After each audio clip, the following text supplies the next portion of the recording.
안녕하세요. 저는 30대 여자입니다. 결혼한다고 신나서 예식장에 들어간 게 엊그제 같은데 벌써 결혼한 지도 5년이 넘었네요. 저는 남편과 결혼하고 나서 내내 앞만 바라보며 누구보다 바쁘게 살았어요. 주변 사람들이 그렇게 악착같이 살아서 얼마나 부자가 되려고 그러냐 이런 소리까지 할 정도였으니 남들이 봐도 저희 부부가 뒤도 한번 안 돌아보고 정신없이 사는 것처럼 보였나 봐요. 물론 정말 그렇기도 했고요. 뭘 위해서 그렇게 바쁘게 살았냐고요? 당연히 집 때문이었습니다. 요즘 서울 집값 말도 안 되잖아요. 저는 아이를 낳기 전에는 무조건 집부터 산다는 마음으로 살았어요. 어릴 때부터 집 없는 서름을 많이 겪었거든요.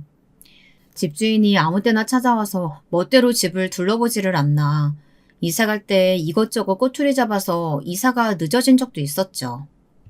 어린 마음에 그런 모습을 보는 게 쉽지 않았습니다. 그래서 제 자식에게는 절대 그런 기분을 느끼게 하고 싶지 않았습니다. 바로 그게 저와 남편이 만나 결혼까지 하게 된 이유였어요.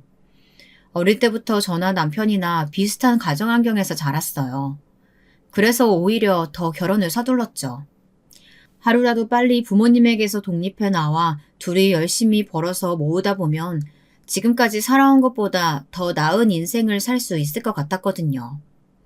지금 생각해보면 참 바보 같은 생각이었습니다. 현실은 제 생각처럼 그렇게 쉽지 않았어요. 저희가 아무리 둘이 발악하며 살아도 잘난 부모 덕보는 사람들은 도저히 따라갈 수가 없는 거더라고요. 그뿐만이 아니라 결혼해서 독립했다고 해서 가난한 부모에게 완전히 독립할 수 있는 게 아니었어요.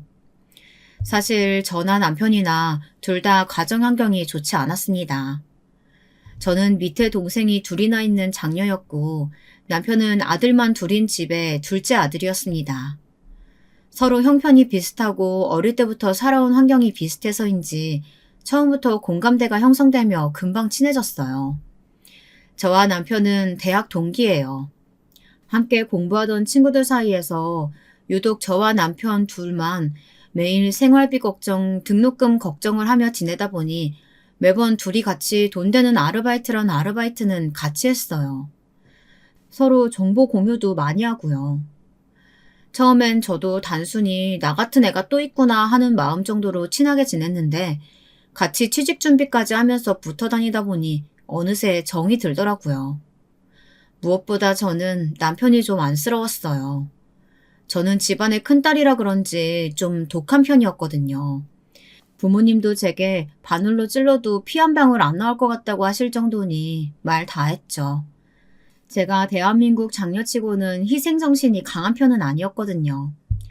사실 부모님 입장에서는 그렇게 생각하실 수도 있는 게 저는 다른 형제나 가족을 위해서 쉽게 포기하거나 희생하지 않았어요.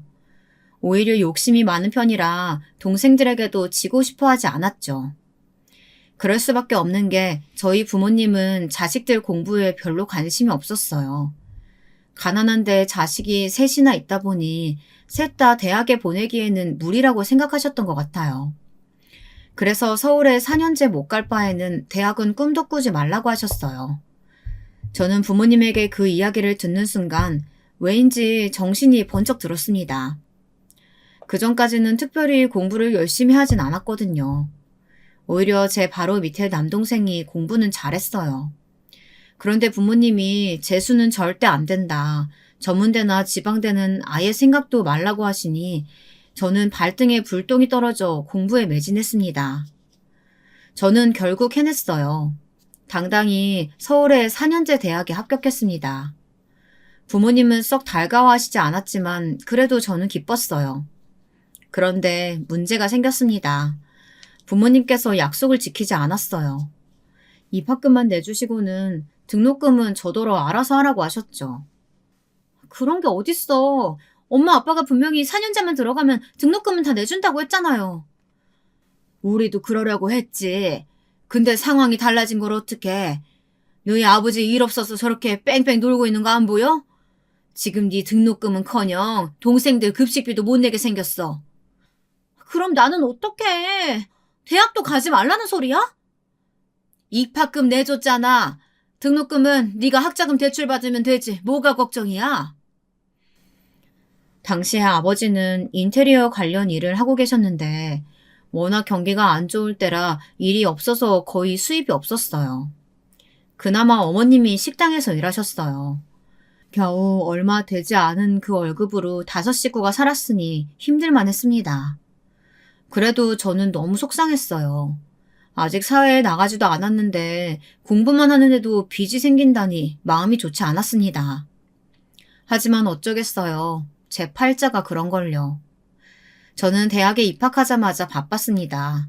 학교랑 아르바이트만 왔다 갔다 하느라요. 일주일에 3-4가지 아르바이트를 대학생활 내내 병행했습니다. 등록금도 등록금이었지만 차비며 밥값이며 생활비만 해도 만만치 않게 들어갔어요. 그렇게 열심히 살았는데도 항상 빠듯할 정도로요. 가족이라는 건 참 이상합니다. 제가 힘들 땐 가족이라고 아무도 저를 도와주지 않은 것 같은데 다른 가족들은 제 희생이나 제 도움을 너무 당연하게 생각하는 것 같았어요. 제가 악자까지 힘들게 번 돈이 가족들에게 들어가는 걸 당연하게 생각하더라고요. 어느 날이었습니다.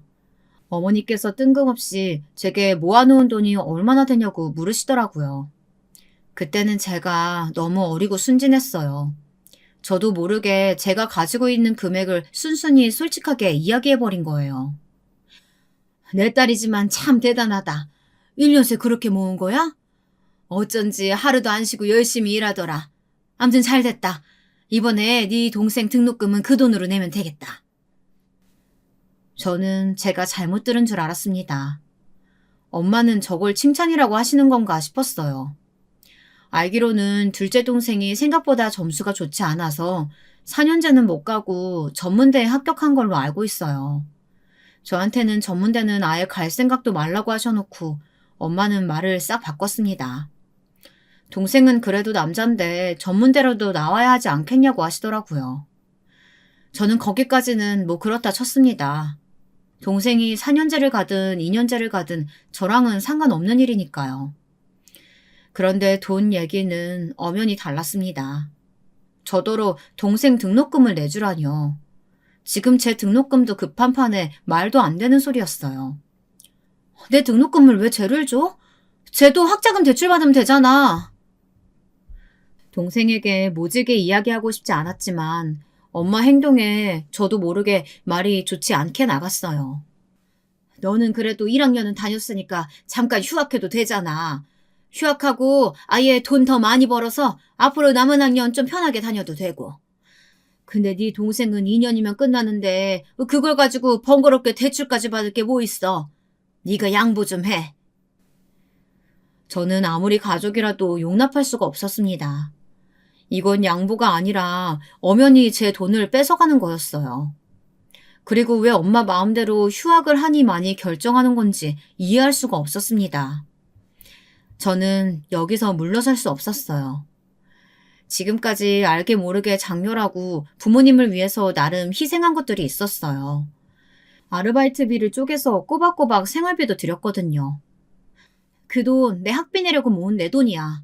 절대 아무한테도 못 주니까 다신 내 돈 가지고 이야기하지 마요. 그때였습니다. 부모님이 제게 바늘로 찌러도 피 한 방울 안 나오겠다고 하신 게요. 그리고 제 돈을 지킨 것도 그때가 처음이었습니다. 제가 아무리 독해도 그전에는 엄마가 돈이 급하다고 하면 있는 돈은 다 드렸어요. 어릴 때는 독하다, 악착 같다 이런 말을 들으면 사실 좀 찔렸거든요. 내가 너무 내 생각만 하나? 그렇게 이기적인가? 이런 생각이 들기도 했었는데 성인이 되고 여기저기 아르바이트를 하며 사회를 배우다 보니 제 생각이 맞더군요. 사람은 자기를 제일 먼저 생각하고 자신의 행복을 위해서 살아야 하는 거더라고요. 내가 힘들다고 누가 도와주는 게 아니니까요. 저는 그때부터 아예 가족들보다 저를 더 생각하면서 살았어요. 그래서 결혼도 빨리 하기로 결심한 겁니다. 이러다 제 인생이 없어질 것 같아서요. 그러다 보니 저는 제 남편이 좀 답답했습니다. 남편은 착해도 너무 착한 사람이었거든요. 남편의 형편도 우리 집과 별반 다르지 않았었는데 남편은 막내라는 이유로 오히려 형에게 많은 걸 양보하고 자랐더라고요. 남편은 저랑 동기지만 저보다 나이가 많아요. 대학을 바로 안 오고 군대 먼저 갔다가 제대하고 나서 다시 대학에 들어온 거였어요. 재수한 거는 아니고 남편의 형이 대학을 다니던 중이라 시부모님께서 둘 다 보내기 힘들다며 남편에게 그렇게 해달라고 하셨다네요. 그러고 보면 집집마다 참 다양해요. 어느 집은 장녀라는 이유로, 어느 집은 막내라는 이유로 자연스레 서열에서 밀려서 희생을 강요당하는 걸 보면요. 저는 그런 남편을 볼 때마다 이상한 동정심에 이끌려 결혼까지 했습니다. 지금 생각해보면 왜 그랬나 싶어요. 무조건 저와는 다른 좋은 가정 환경에서 자란 사람을 만났어야 했는데 말이죠. 제가 착각을 해도 아주 단단히 했습니다. 제가 남편 옆에 있으면 남편을 잘 가르쳐서 변화되게 만들 수 있을 거라고 착각했어요. 막상 살아보니 그게 아니더군요. 친정과 시댁은 엄연히 달랐어요. 친정 부모님들에게는 제 생각대로 할 수 있었지만 시부모님은 남편이 완전하게 변하지 않으면 쉽지 않았어요. 저와 남편은 취직하고 몇 년 되지 않아 바로 결혼했습니다. 둘 다 성실히 살아온 덕분에 그래도 연봉이 꽤 높은 회사를 다녔어요. 그런데 양쪽 다 부모님 상황이 좋지 않다 보니 버는 족족 뺏겼습니다. 저는 결혼 전까지 동생들 학비며 학원비로 연신 부모님께 돈을 드려야 하는 상황이었고 남편은 아주버님이 공무원 준비를 하고 계실 때라 집안의 가장이나 다름없었습니다. 시부모님이 작은 식당을 운영하고 계시기는 했지만 두 분 다 이미 연세가 많으셨기 때문에 가게를 운영하기 쉽지 않았거든요. 저희는 아무리 열심히 살아도 돈을 모을 수가 없었어요. 밑빠진 독에 물 붓기였죠. 이럴 바엔 하루라도 빨리 결혼하는 게 낫겠다 싶었습니다. 결혼해도 어차피 양가 도움은 받을 수 없는 상황이다 보니 남편에게 처음부터 다시 시작한 마음으로 그냥 같이 살자고 했어요. 제가 먼저 말이죠. 그런데 막상 집을 구하려고 보니 남편은 정말 아무것도 없더라고요.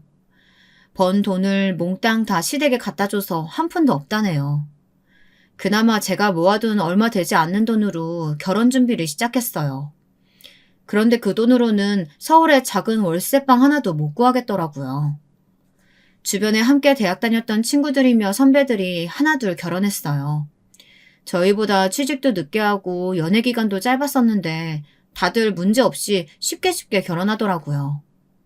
저희보다 취직한 지 얼마 되지도 않았는데 호화 호텔에서 결혼식을 올리기도 하고 신혼집도 30평대 아파트를 척척 구하더라고요. 물론 부모님이 다들 도와주셨다고 너스레들은 떨었지만 그럴 때마다 저와 남편은 그러지 않으려고 해도 회의감이 들었습니다. 저희도 이대로 넋을 놓고 있다가는 안 되겠더군요.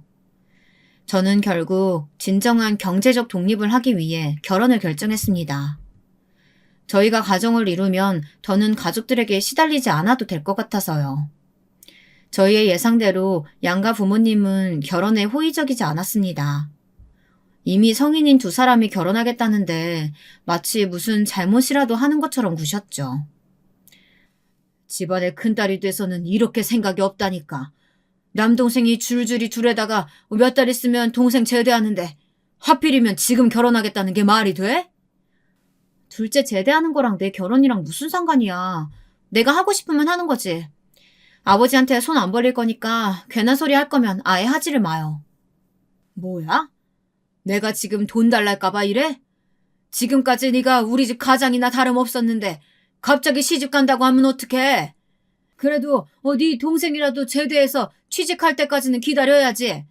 어쩜 너는 항상 네 생각만 하니? 바로 이거였습니다. 제가 지금까지 항상 이 집에 불편했던 게 바로 이런 이유였었어요. 우리 집은 부모와 자식 간이 뒤바뀌어 있었어요.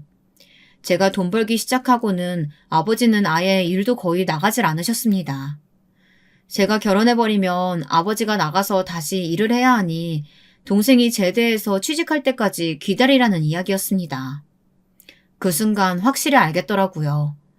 하루라도 빨리 이 집을 벗어나야 저도 제 살 길 찾는 거라는 걸요. 저와 남편은 일절 집안의 도움 하나 없이 같이 살기 시작했습니다. 정말 둘이 있는 돈 탈탈 다 털어와서 저와 남편 회사 중간에 작은 단칸방 집을 구했어요. 최대한 월세가 적은 집으로요. 결혼식도 아주 단촐하게 했습니다. 어차피 결혼식도 양가에서 해주실 수 있는 형편이 아니었기 때문에 정말 가까운 지인과 회사 사람들만 초대해 소규모로 했습니다. 결혼 초기엔 너무 행복했어요. 남편도 저도 부모님을 벗어나 살아본 게 처음이라 그런지 뭔가 해방감이 느껴졌습니다. 둘이 번 월급은 거의 다 모으다시피 했어요. 최소한의 돈으로 나름 행복하게 살았습니다. 둘이 쉬는 날이면 불쑥 산에도 가고 바다에도 갔어요. 결혼 전에는 부모님께 월급을 생활비로 거의 다 드렸기 때문에 데이트해도 밥 먹고 커피 마시는 게 거의 다였죠. 여행은 꿈도 못 꿨었죠. 둘이 같이 살다 보니 이게 소소한 행복이구나 싶었습니다. 그런데 결혼이라는 게 좋은 것만 있는 게 아니더군요. 저와 남편이 각각의 부모님에게 독립해 나온 거긴 하지만 한편으로는 양가가 합쳐지면서 가족이 배가 된 거기도 하더라고요. 친정 부모님만으로도 버거운데 이제 시부모님까지 생긴 격이었어요. 시부모님은 시도 때도 없이 제게 전화를 하셨어요. 어느 날은 무릎이 아파서 한의원에 좀 가봐야겠으니 침 잘 놓는 한의원을 좀 알아봐라. 또 어떤 날은 요즘 야채값이 금값이니 싸게 살 수 있는데 좀 알아보라고 하셨어요. 딸이 없으니 그럴 수 있겠다 싶다가도 너무 자주 그러시니까 저를 비서로 아시나 싶을 때도 있었습니다. 어느 날 시아버지에게 또 전화가 왔습니다. 그날은 아예 퇴근하고 시댁으로 오라고 하시더라고요.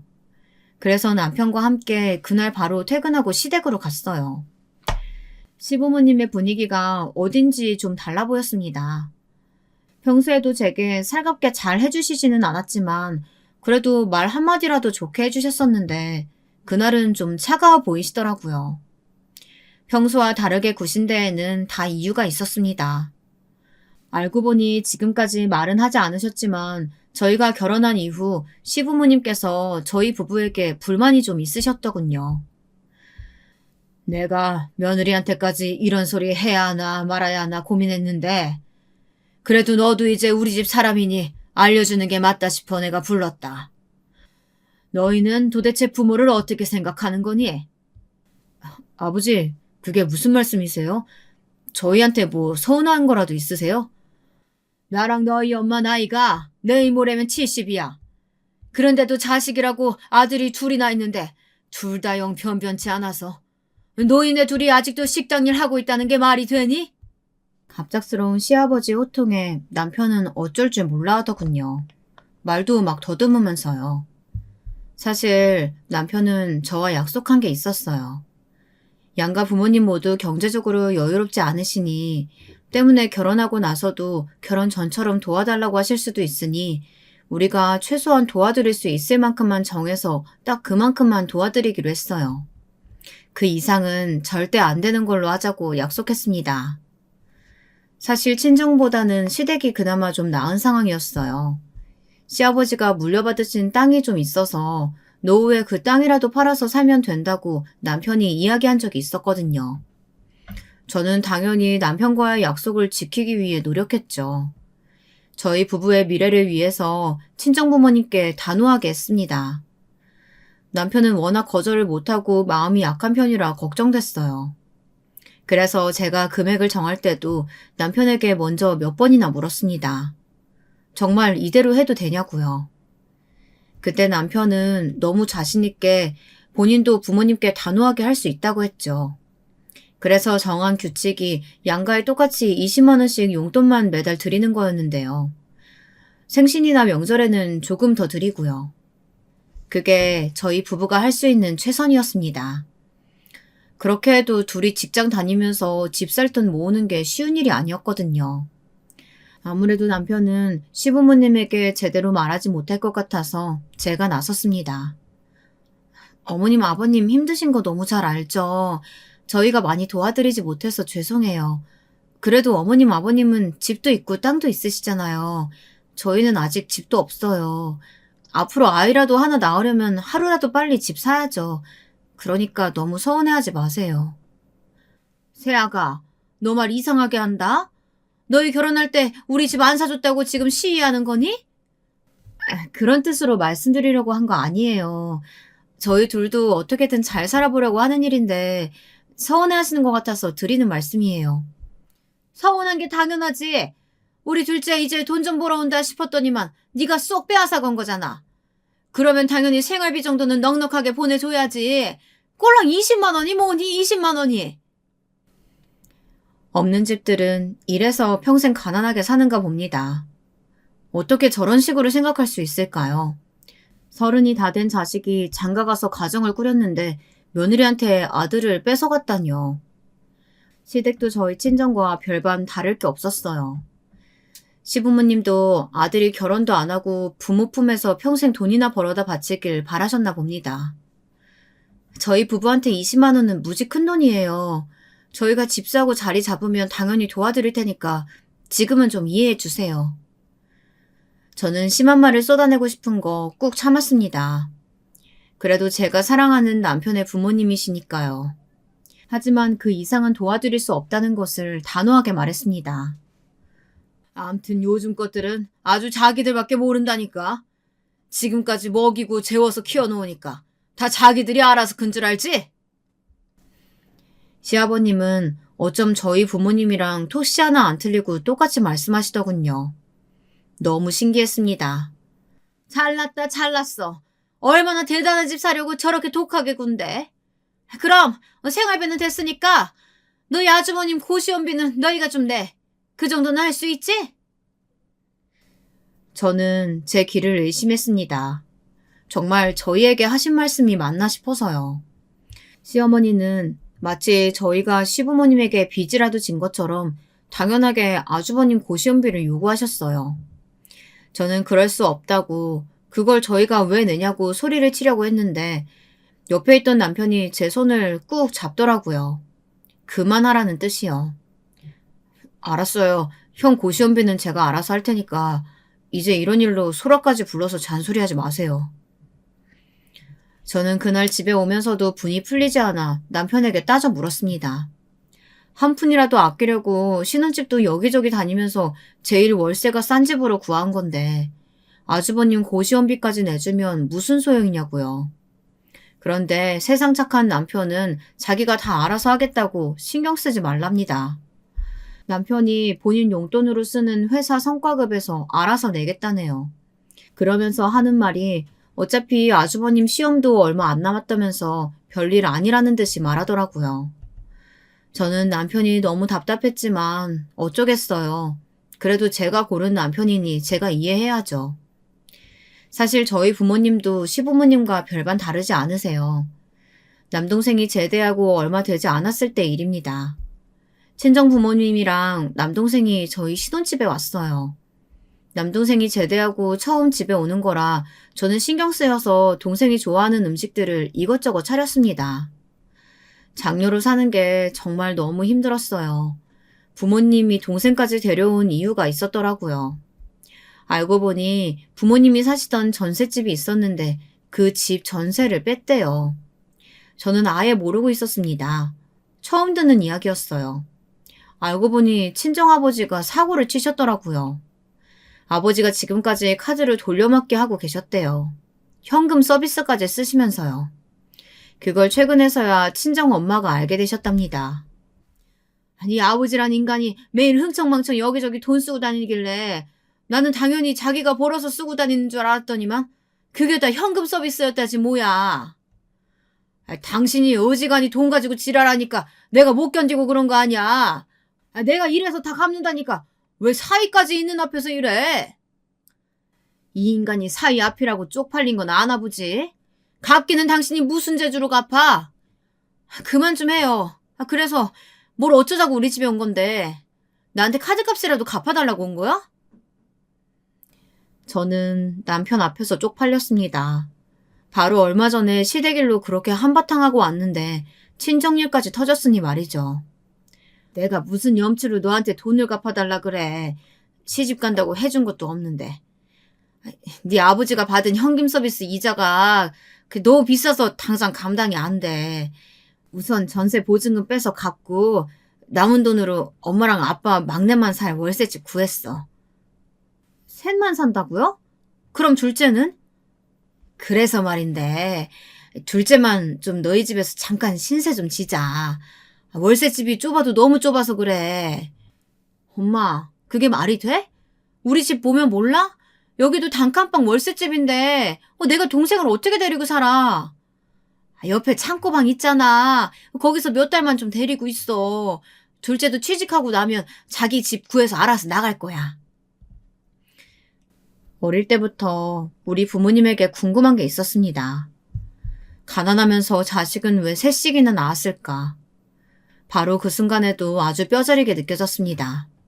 당신들이 무주하고 부족해서 일을 저질러 놓고는 항상 자식들에게 모든 책임을 떠넘겼죠. 그래서 밥 먹는 내내 동생은 시무룩해 있었던 거예요. 말 한마디 안 하고 입을 꾹 다물고 있더라고요. 저는 그런 동생을 보는데 마음이 너무 아팠습니다. 그리고 부모님이 너무 싫었어요. 애초에 이런 일을 부탁하려고 한 거면 미리 저를 따로 만나서 먼저 이야기를 했어야지. 다짜고짜 사위도 있는데 동생까지 데리고 온다뇨. 대단하다면 정말 대단한 부모였습니다. 저는 결국 친정 부모님 말대로 동생을 당분간 데리고 있기로 했어요. 집이 좁아서 걱정이었지만 그래도 상황이 상황이었으니 저라도 동생을 잘 지켜줘야겠다 싶었습니다. 그런데 생각한 것보다 동생과 오랜 시간 지나게 되었습니다. 취직이 쉽지 않은가 보더라고요. 저와 남편은 동생이 불편해할까봐 일부러 취직에 대한 질문도 잘 하지 않고 편하게 해주려고 노력했습니다. 그런데 그게 제 생각처럼 쉽지 않더군요. 어느 날이었습니다. 시어머니가 집에 잠시 오셨는데 제 동생을 보시고는 그냥 넘어가지 않으시고 굳이 한마디를 보태셨습니다. 사돈 총각은 아직도 취직 못했어? 아이고, 그렇게 학교 다닐 때 공부 좀 열심히 해서 우리 아들처럼 4년제는 나왔어야지. 남자가 2년제 나와서 어디다 쓴대? 요즘 워낙 불경기라서 다들 취직이 쉽지 않은가 봐요. 그리고 동생이 저보다 공부는 더 잘했어요. 제 딴에는 동생 편 들어주려고 한 소린데 괜한 소리를 했나 봐요. 동생이 기분이 상했는지 자리를 박차고 나가버리더군요. 그 모습에 시어머니는 한마디를 더 하셨습니다. 어머, 어른들 앞에서 문 쾅 닫고 나가는 것 좀 봐. 저 성질머리로 매형집에 어떻게 빌부터 살래? 세아가, 너희 집 식구들은 다들 성질머리가 저래서 어쩐다니? 어머님, 제발 말 좀 가려서 하세요. 만약에 상황 바뀌어서 아주버님이 우리 집에 계신데 친정 부모님이 어머님처럼 이야기하시면 좋으시겠어요? 내가 우리 장남을 왜 너희 집 창고방 신세를 지게 해? 난 절대 그렇게는 안 하지. 그리고 말이 나와서 말인데 사돈이 해도 너무한 거지. 이 좁은 집에 자기 아들을 맡기는 게 말이 되니? 제가 보기에는 집에 맡기는 거나 고시원비 내는 거나 별반 차이 없을 것 같은데요. 너는 어쩜 어른한테 말 한마디를 안 지니? 이거 봐. 너희 부모님은 도대체 자식들 교육을 어떻게 시켰길래? 아유, 며느리라고 하나 있는 거 무서워서 내가 살겠어? 그날 시어머니는 제게 모진말이란 말을 다 퍼부으시고 돌아가셨어요. 속상한 건 저도 마찬가지였습니다. 시어머니 말에 상처받고 나가버린 동생은 그날 어디를 갔는지 집에 안 들어왔거든요. 더 속상했던 건 남편의 태도였습니다. 남편은 제게 오히려 뭐라고 했어요. 엄연히 시어머니인데 제발 한 번만이라도 좀 참아줄 수는 없냐고 하더라고요. 시어머니 입장에서는 당연히 신혼집에 사돈총각이 몇 달씩이나 있는 게 싫지 않겠냐면서요. 저는 남편에게까지 너무 서운했어요. 그래서 굳이 하지 않아도 될 말까지 하고 말았습니다.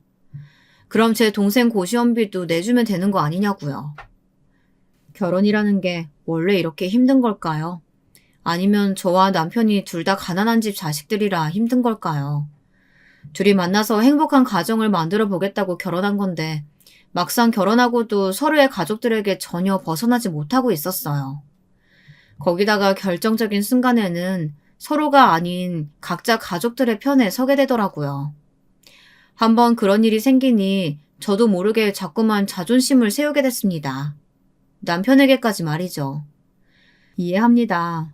남편도 제가 시어머니와 자꾸만 문제가 생기니까 나름 힘들고 스트레스가 있을 거예요. 하지만 그렇다고 해서 제가 시어머니를 이해하고 넘어가기엔 문제가 단순하지가 않았습니다. 얼마 뒤 시부모님께서는 결국 식당을 정리하셨어요. 연세도 연세였지만 식당이 워낙 장사가 안 돼서 적자가 나니까 더는 버틸 수 없는 상황이었나 보더라고요. 거기다 엎친 데 덮친 격으로 시아버지께서 허리 디스크 수술을 받으셨습니다. 저는 성인이 돼서 가장 처음 한 일이 부모님과 동생들 보험부터 다 들어줬어요. 이것저것 다 들어주지는 못해도 실비와 암보험 이 두 가지는 다 들었습니다. 부모님은 돈도 없는데 무슨 보험을 드냐고 하셨지만 저는 그래서 들어야 한다고 우겼어요. 만약 우리 형편에 누구 하나 아프기라도 하면 정말 방법이 없으니까요. 그런데 시부모님은 그 흔한 실비보험도 하나 없으셨대요. 아버님이 디스크 수술하고 입원을 하셨는데 400만 원이 넘게 들었습니다. 당연히 저희가 비용을 다 지불했죠. 저는 이미 벌어진 일은 어쩔 수 없지만 지금이라도 노인 실버 보험이라도 들자고 남편에게 말했어요. 보험사에 문의는 해봐야겠지만 그래도 비용을 조금만 더 내면 가능한 보험이 있을 거로 알고 있었거든요. 저는 당연히 시부모님이 걱정돼서 한 말이었는데 그 말에 남편이 답답한 소리를 하더군요. 연세가 70이 다시셨는데 이제 와서 뭐하러 보험을 드냐고요. 저는 100세 시대인데 앞으로 모르는 거다. 이제 70이시니까 앞으로 병원 갈 일이 수두룩할 거다. 그러니 보험사에 가능한지만이라도 알아보자. 이렇게 말했습니다. 그런데 남편은 제 말이 듣기 싫은지 말을 자르며 버럭 짜증을 내더군요.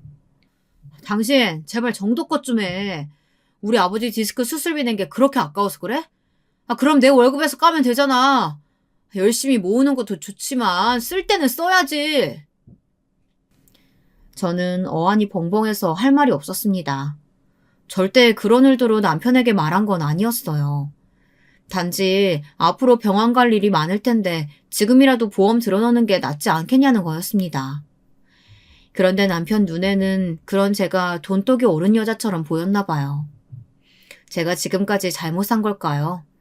이제는 남편까지도 저를 피도 눈물도 없는 독한 사람으로 생각하는 것 같았어요. 제가 너무 주변을 돌아보지 않고 제 앞날만 걱정하며 이기적으로 사는 것처럼 보였나 봐요. 저는 고민이 많았습니다. 저는 제가 옳다고 생각했거든요. 어떤 집에서 태어났든 저라도 열심히 살아서 이 가난에서 좀 벗어나고 싶었습니다. 좋은 집도 사고 좋은 차도 사고 1년에 한두 번 여행도 다니는 그런 삶이요. 그런 삶이 아니라면 자식도 낳고 싶지 않았어요. 절대 제 자식은 저처럼 살게 하고 싶지 않았거든요. 남편과 제 사이도 전과는 좀 달라졌습니다. 남편이 뭔가 제게 숨기는 것 같았어요. 확증이 있는 건 아니었지만 여자의 촉이라는 게 있잖아요. 뭔가 전과는 달라졌다는 걸 느끼고 있었습니다. 그런데 역시나였어요. 남편은 제가 바보인 줄 알았나 봐요.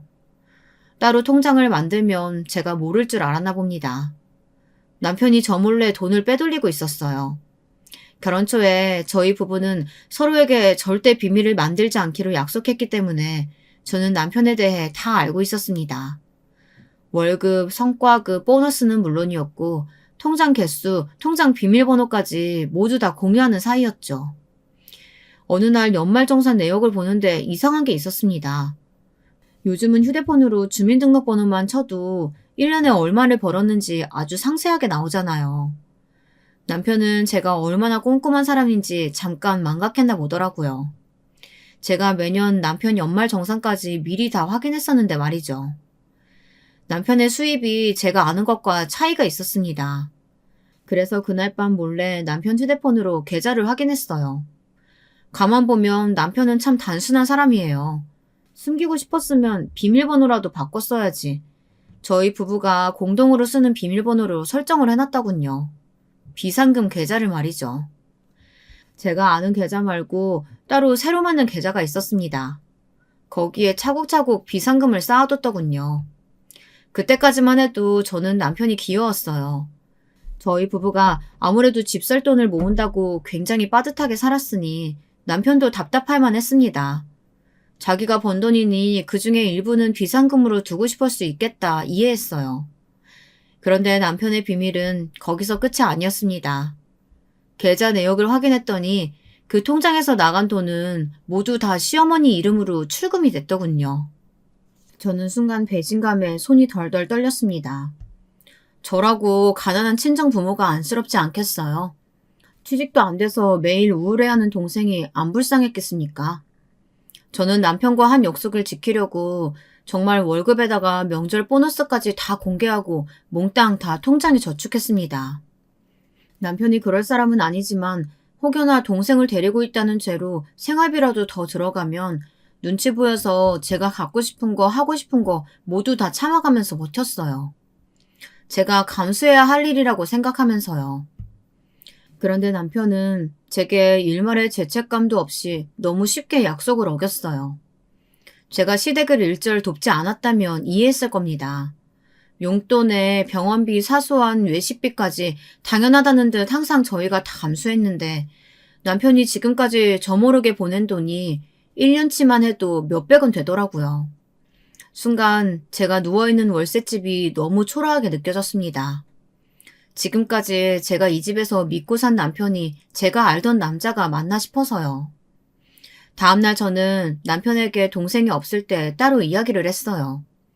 언제부터 그런 건지, 앞으로도 계속 저를 속이려고 한 건지 물었습니다. 남편은 본인이 이제 저를 속였다는 것보다 제가 남편의 휴대폰을 훔쳐봤다는 거에 초점을 두고 적반하장으로 오히려 제게 화를 냈어요. 당신이 너무 숨막히게 구니까 나도 어쩔 수 없었어. 그리고 내가 당신 돈 빼돌린 것도 아니고 내가 본 내 돈으로 그런 건데 이렇게 난리칠 일은 아니지 않아? 저는 남편의 뻔뻔한 태도에 혀를 내둘렀습니다. 난리칠 일이 아니라고? 그럼 어디 정확하게 계산기 두드려볼까? 당신보다 내 월급이 더 많잖아. 그래서 생활비도 내가 더 많이 냈고 당신은 나보다 돈도 적게 벌어와 그 와중에 돈까지 빼돌린 거면 당연히 내가 더 손해지. 저는 남편에게 좋게 좋게 이야기할 마음이 들지 않았습니다.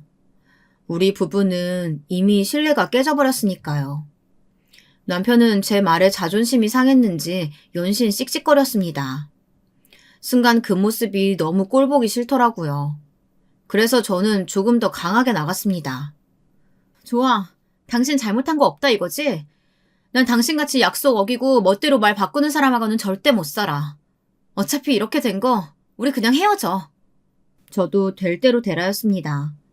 어차피 저를 속이고 계속해서 시댁에 돈 갖다 바치는 남편이라면 저도 필요 없으니까요.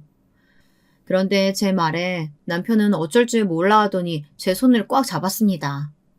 그제야 한다는 말이 제게 미안하대요. 그리고 잘못했답니다. 시어머니가 매일 전화해서 이 핑계 저 핑계를 대며 돈 좀 달라고 닥달하는 통에 남편도 계속 거절할 수가 없었대요. 그리고 남편은 다시 한번 제게 약속했습니다. 다시는 이런 일 만들지 않을 테니 자기를 한 번만 더 믿어달래요. 저는 속는 셈 치고 한 번 더 믿어보겠다고 했습니다. 그리고 저도 남편을 타일렀어요. 이제 우리가 계획한 고지가 얼마 남지 않았으니 조금만 더 노력하자고 했습니다. 우리가 자리만 잡으면 그때 부모님들께 잘하자고요. 가족들은 잠시도 저를 가만히 두지 않았습니다. 제 동생이 드디어 취직하긴 했어요. 그런데 하필이면 지방지사로 발령이 됐더라고요. 기숙사 신청을 했는데 대기자 명단에 들어서 몇 개월 지낼 곳이 필요하다고 하더라고요. 저도 처음에는 남편에게 말하지 않고 제 선에서 알아서 하려고 했어요. 어차피 몇 달만 사는 거라 나중에 기숙사에 들어가면 보증금이야 바로 돌려받으면 되는 일이니까요. 하지만 저는 남편과 상의했습니다. 얼마 전 일도 있었으니 본보기도 보일 겸 남편에게 이야기했어요. 남편도 당연히 도와주자고 하더군요. 문제는 그게 아니었습니다. 제가 동생 월급 보증금을 내준 걸 친정엄마가 알게 됐어요. 동생이 말했나 보더라고요. 그런데 뜬금없이 친정엄마가 그 보증금을 본인에게 달라는 겁니다. 셋이서 좁은 월세집에서 살려니까 아주 답답해 죽겠어. 우리 둘째 기숙사 들어가면 그 보증금 엄마 줘. 그 돈이면 지금보다 조금 더 큰 집 구할 수 있을 거 아니야. 저는 당연히 안 된다고 했습니다. 나도 엄마 아빠한테 할 만큼 했어. 이제 나도 내 가정 꾸리고 살기 바쁘니까 나한테 더는 돈 얘기하지 말아요. 아이고, 딸내미라고 하나 있는 게 이렇게 독하니까 내가 누구한테 기대어 살겠어? 아, 됐다, 이년아. 저도 친정엄마에게 모질게 하고 난 뒤 마음이 좋지는 않았습니다. 하지만 남편과 최근에 다시 한 약속이 있었으니 저도 남편과의 약속을 지키기 위해 마음을 단호하게 먹었습니다. 저희 부부를 위하는 일이 지금은 무엇보다 중요하다고 생각했으니까요. 그런데 제가 아직 뭘 잘 몰랐나 봐요. 누구보다 제가 제일 순진했습니다. 믿을 사람을 믿었어야 하는데 말이죠. 그게 무슨 소리냐고요? 저만 혼자 바보짓을 하고 있었어요. 저만 시댁이든 친정이든 양쪽에서 독하디 독한 이기적인 년이었던 거죠. 남편은 여전히 혼자 좋은 사람인 척 하고 있었는데요. 시댁이든 남편이든 저로서는 참아줄 수 없는 일이 또 있었습니다. 어느 날이었어요. 시어머님이 제게 전화를 하셨는데 평소와 달리 굉장히 나긋나긋 하시더라고요. 제가 좋아하는 닭볶음탕까지 직접 해놓았다고 하시면서요. 저는 뭔가 좀 이상하다고 생각했지만 그래도 기분 좋게 생각하기로 했습니다. 그런데 역시나 이유가 있더군요. 시부모님은 제 앞에서 또 말도 안 되는 소리를 하셨어요. 둘이 아주 악착같이 살더니만 대단하다 대단해. 어떻게 벌써 그렇게 많은 돈을 모았어? 그러니까 내 자식들이지만 정말 장하다 장해. 안 그래도 우리 장남 상견례 하기 전에 어떻게 해야 되나 걱정하고 있었는데 너희 덕분에 한시름 놨지 뭐야. 저는 시부모님이 앞뒤 다 잘라먹고 갑자기 무슨 소리를 하시는 건가 싶었어요. 그런데 저는 순간 입에 물고 있던 닭다리를 바닥에 흘릴 뻔했습니다. 시부모님 말에 너무 놀라서요. 그 돈이면 서울의 아파트 전세 정도는 구할 수 있겠지? 전세가 뭐야? 작은 평수는 매매도 할 수 있지. 저희한테 돈이 있다는 사실을 어떻게 알았는지도 어이가 없었지만 시어머니께서 뒤에 무슨 소리를 하실지 덜컥 겁이 났습니다.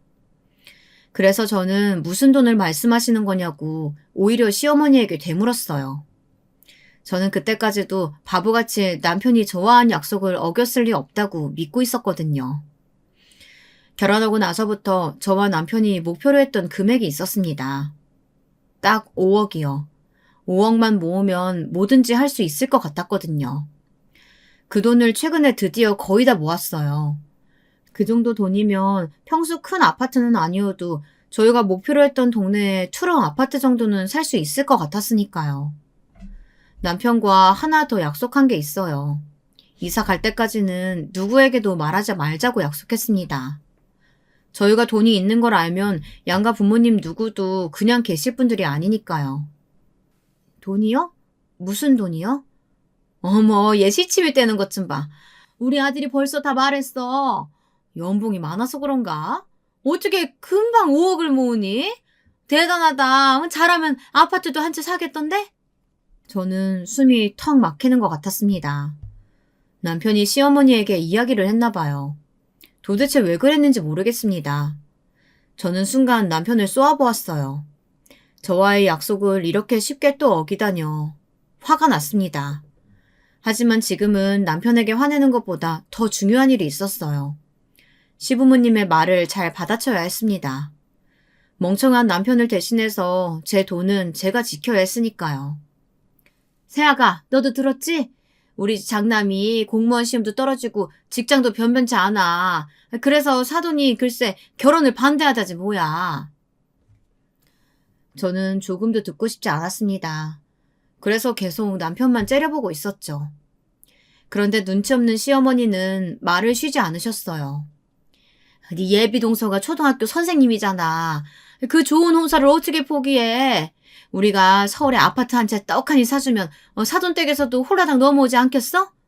그러니까 너희가 그 5억을 조금... 저는 듣다 더는 듣고 싶지 않았습니다. 말 같은 소리를 해야 들어주죠. 저는 바로 시어머니 말에 단칼에 잘라버렸어요. 어머니, 지금 무슨 소리 하시는 거예요? 설마 저희가 모은 돈으로 아주버님 집을 사드리라는 이야기는 아니시죠? 역시 우리 며느리 척하면 척이라니까. 그래, 너희가 좀 양보해서 이 김에 우리 장남 장가 좀 보내자. 아유, 벌써 40이 넘었는데 불쌍하지도 않니? 이러다가 언제 장가 가서 언제 우리 집 장손을 보겠어. 제가 세상에서 제일 듣기 싫어하는 소리가 바로 양보예요. 급한 건 저희도 마찬가지고 돈도 저희 돈인데 도대체 양보가 무슨 소리냔 말입니까? 누가 보면 마치 시부모님 재산을 먼저 장남에게 물려주기라도 하는 줄 알겠어요. 저는 더는 표정을 관리할 수가 없었습니다. 아예 시부모님이라고 잘 보이고 싶은 생각도 없었어요. 이건 뭐 아들 며느리를 개 훅으로 보는 것 같았습니다. 와, 원래도 염치라고는 없으신 분들인 줄 알고 있었지만 이 정도인 줄은 몰랐네요. 아주버님이 제 아들이에요? 제가 왜 아파트를 사드려요? 40 넘은 아들 장가 보내고 싶으시면 어머님 아버님이 돈 벌어서 아파트 사주세요. 어머, 너 지금 시부모한테 염치가 없다고 했니? 얘가 도대체 어디서 배워먹은 버릇이야? 네가 배운 게 없어서 뭘 모르나 본데 원래 장남이 잘 돼야 너희들도 잘 되는 거야. 아유, 아무튼 멍청해서 뭘 모른다니까. 멍청이요? 어머니, 지금 말 다 하셨어요? 여보, 그만 좀 해. 아무리 그래도 우리 부모님한테 그렇게 굴면 안 되지. 우선 형 결혼이 급하니까 아파트는 형한테 해주자. 명의만 우리 명의로 하면 되지. 살다 이런 말도 안 되는 소리는 처음 들어봅니다. 남편은 순진한 건지 멍청한 건지 먼저 저희 돈으로 아파트를 사서 아주버님에게 드리잡니다. 그리고 몇 년 있다가 나가라고 하고 우리가 살면 된다네요. 저는 남편이 더 싫었습니다. 지금까지 착한 거 하나 보고 살아왔는데 지금 보니 제가 가장 잘못한 게 사람 볼 줄 모르는 거였더군요. 남편은 착한 게 아니라 그냥 멍청한 거였어요. 시녀병도 병이라더니 저희 남편이 바로 시댁의 시녀병 환자였어요. 평생 개고생하면서 자기 부모랑 잘난 형에게 다 갖다 바칠 놈이었죠. 제가 처음부터 말씀드렸죠.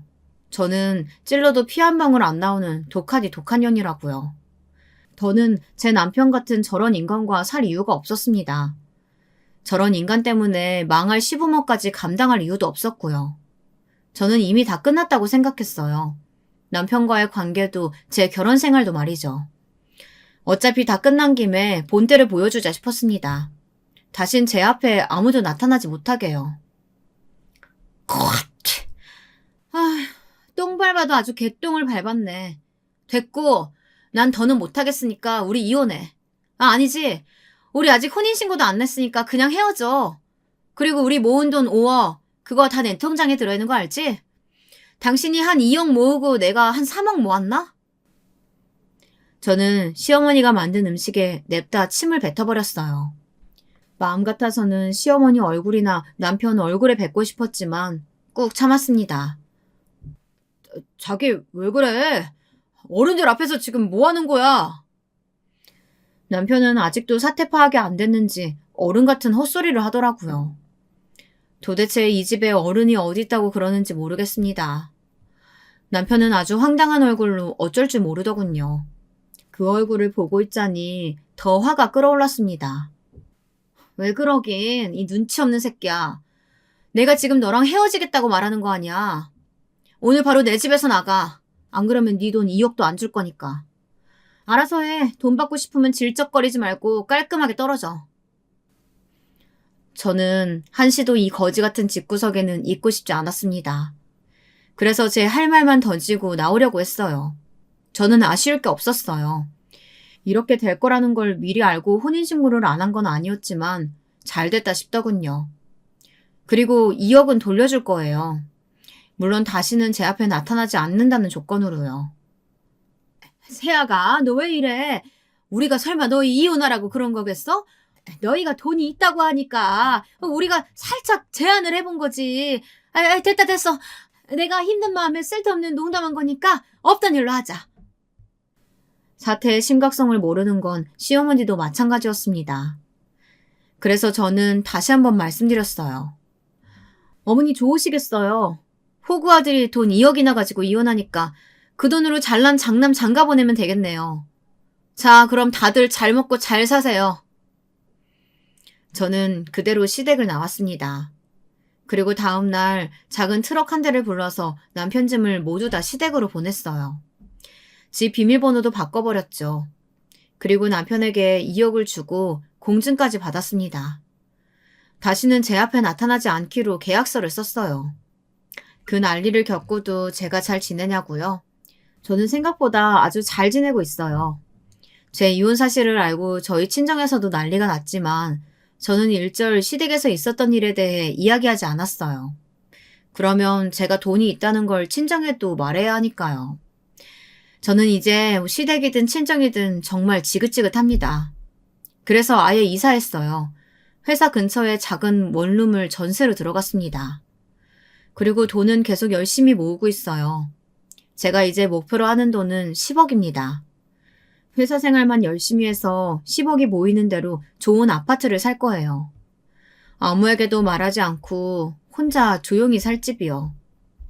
그게 지금은 제 남은 꿈입니다. 들으시는 분들은 가족들한테 당하고도 뭘 또 그렇게까지 열심히 사냐 하실 수 있지만 저는 그게 저를 위한 일이라고 생각해요.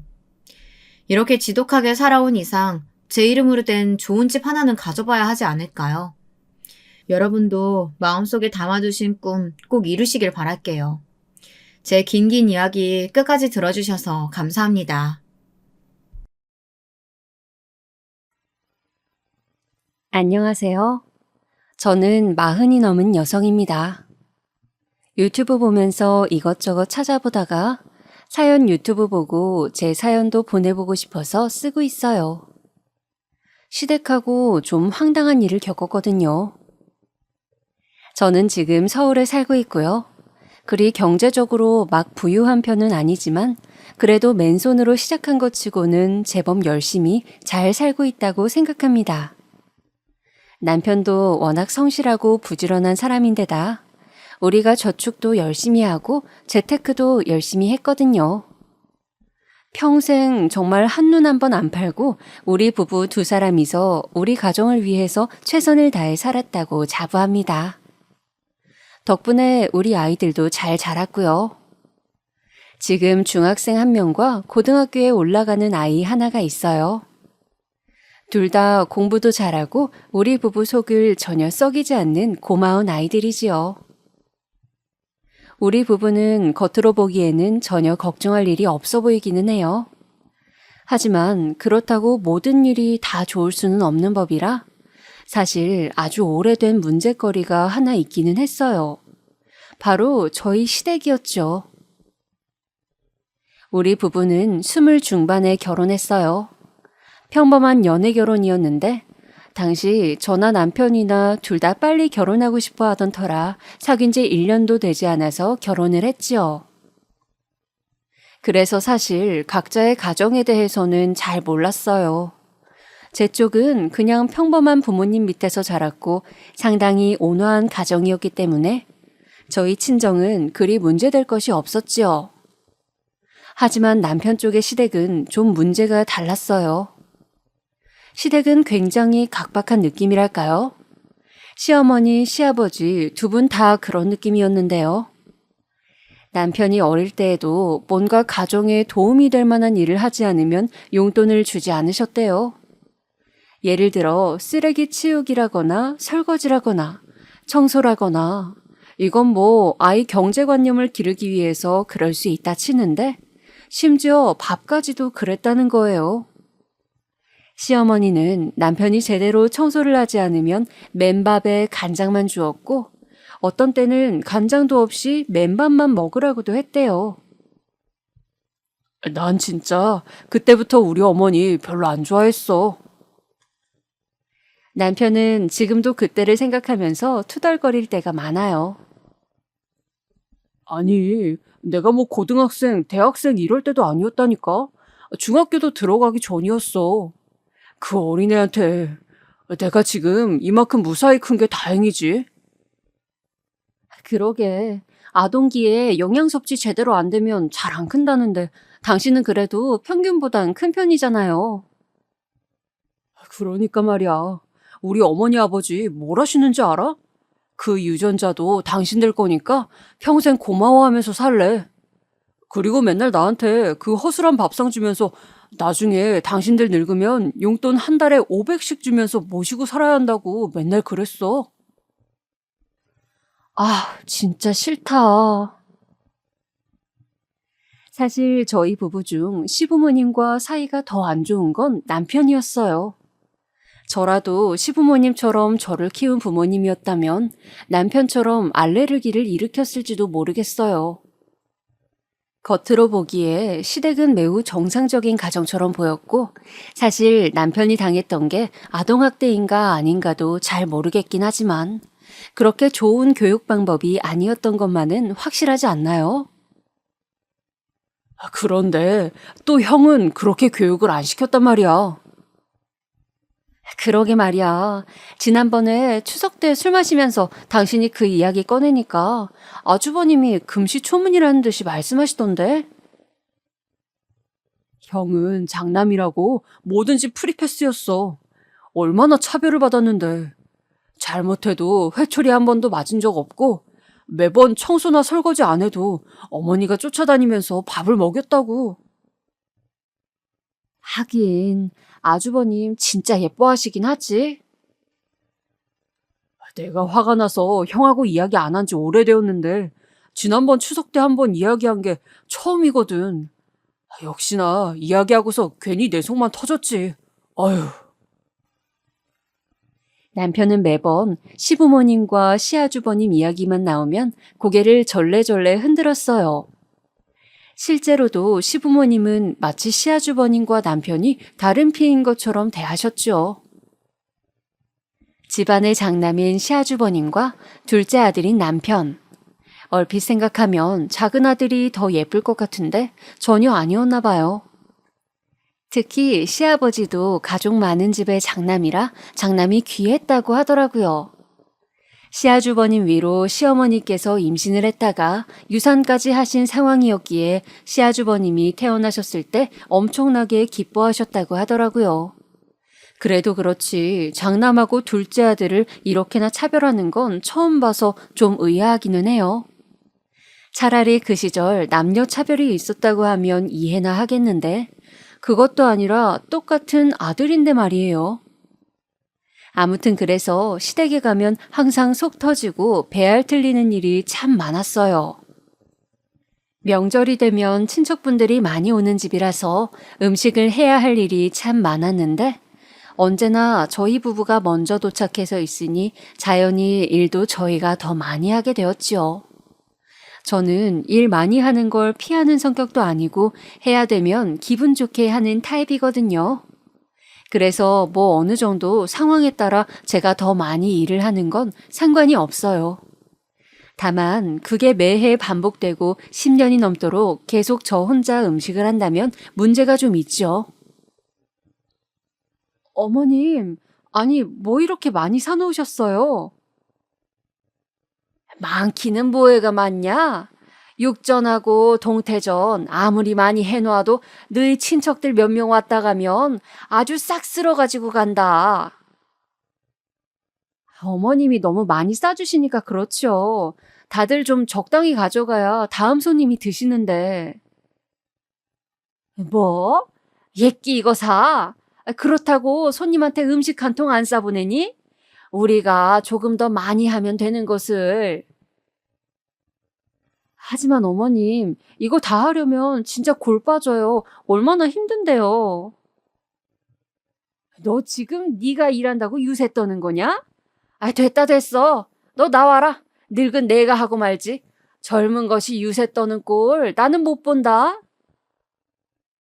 아니요, 어머님, 그게 아니라요.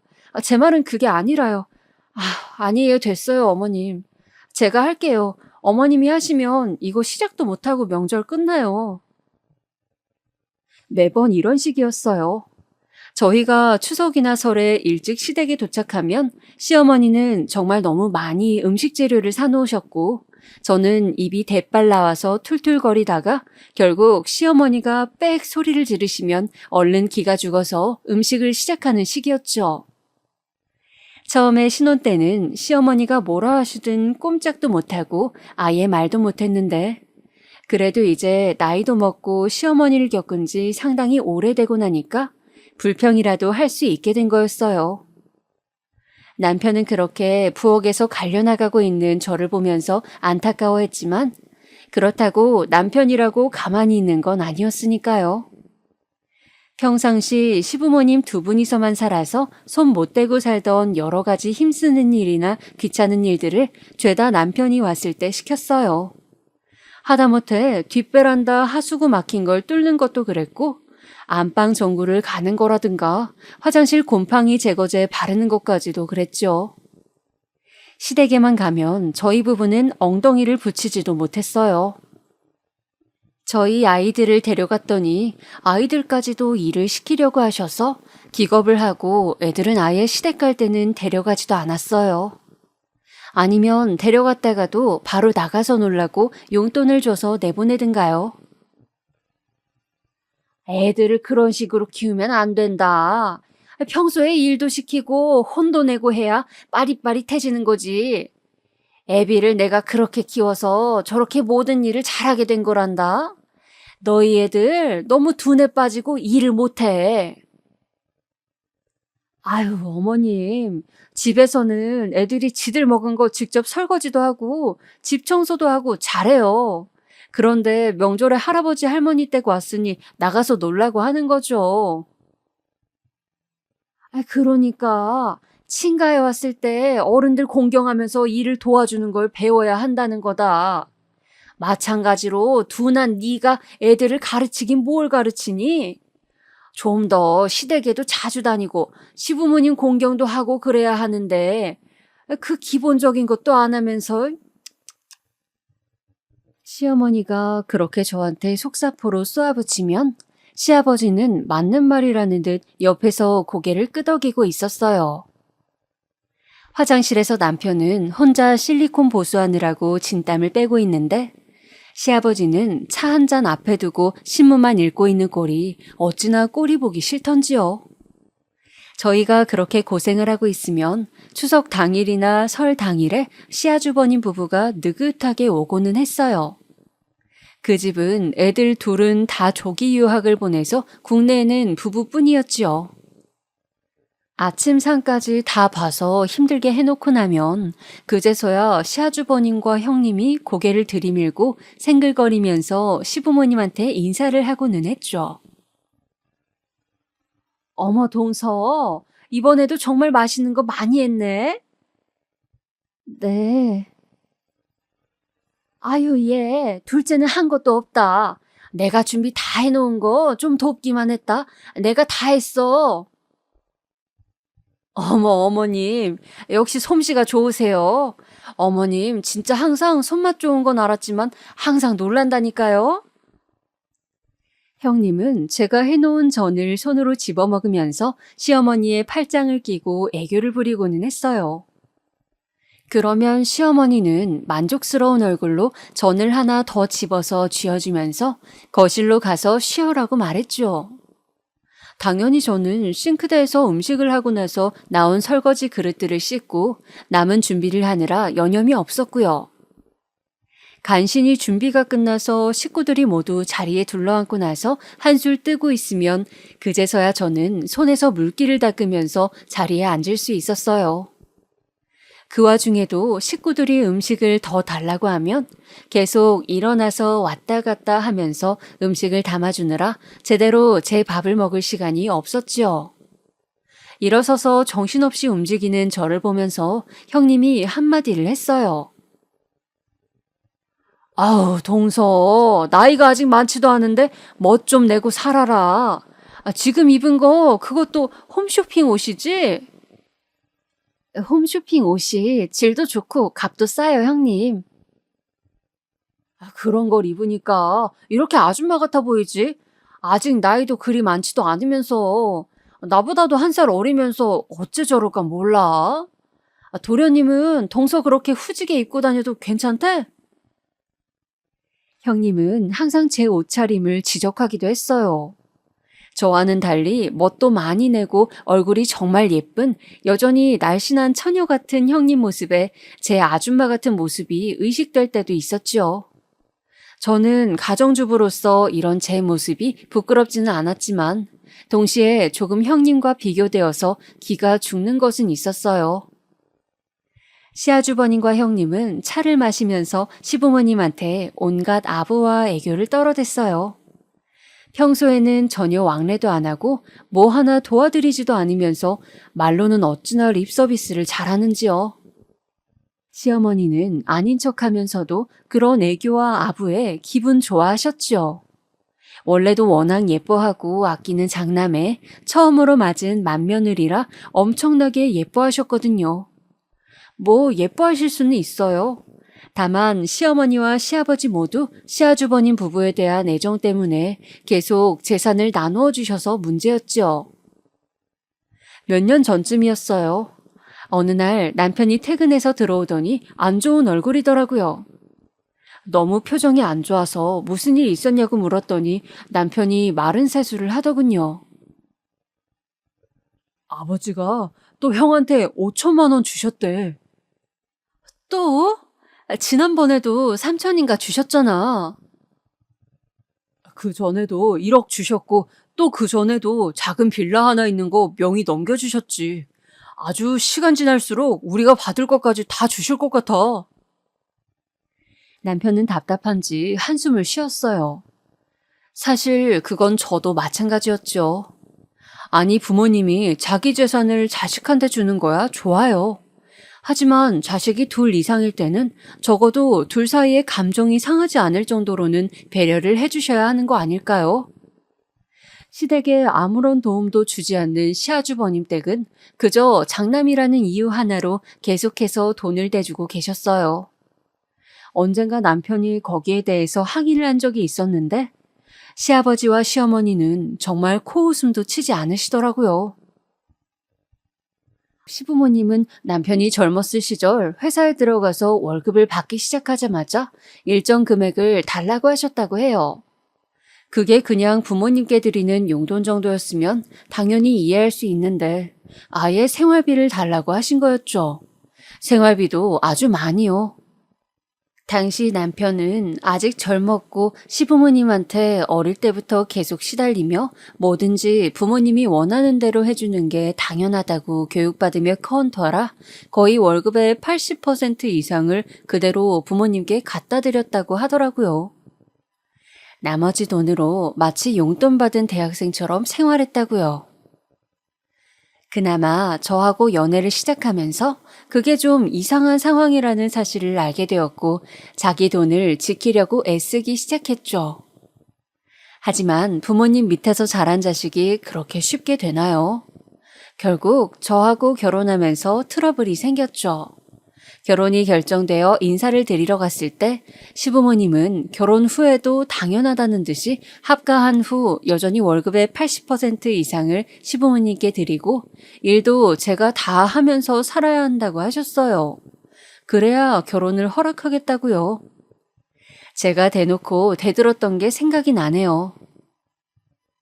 아버님, 어머님, 저는 그렇게 못합니다. 뭐? 너 지금 뭐라고 했니? 새파랗게 젊은, 아니 어리다고 할 수 있는 20 중반 여자애가 당돌하게 정색하고 말했으니 황당하셨을 수도 있어요. 하지만 저는 여기서 물러나면 정말 평생 호구 잡히겠구나 싶어서 그 자리에서 이야기를 할 수밖에 없었어요. 전 그렇게 못해요. 그리고 결혼을 허락받는 것은 절차일 뿐이지 저와 제 신랑의 의사가 확고하면 부모님이라 해도 막으실 수 없습니다. 저희 성인입니다. 너 지금 그게 무슨? 아니, 넌 또 어디서 이런 애를 데려왔어? 결혼도 전부터 이렇게 시부모 말에 텀방텀방 말대꾸를, 아니 말대꾸가 문제가 아니라 어떻게 이렇게 해? 시부모님은 금방이라도 뒷목을 잡고 넘어갈 것처럼 호들갑을 떠셨어요. 하지만 그것도 아들이 편을 들어줄 때나 효과가 있는 법이죠. 남편은 이미 저와 한참이나 부모님에 대해 상의를 한 뒤였고 부모님이 금방이라도 넘어갈 것처럼 난리를 떠는 것을 보면서도 무표정했어요.